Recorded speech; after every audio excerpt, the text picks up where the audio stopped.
喺上一集咧，我哋就講過喺炎熱嘅天氣嘅時候咧，會導致濕疹嘅喎。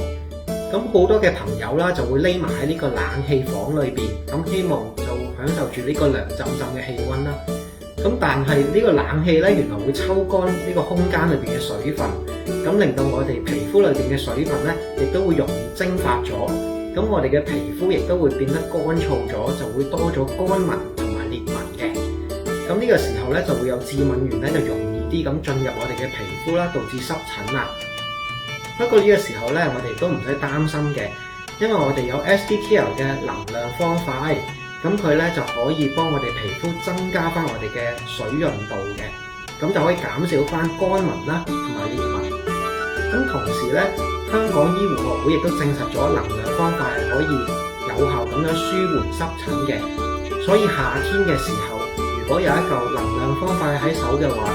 咁我哋開大個冷氣嚟涼一涼都唔使驚啦。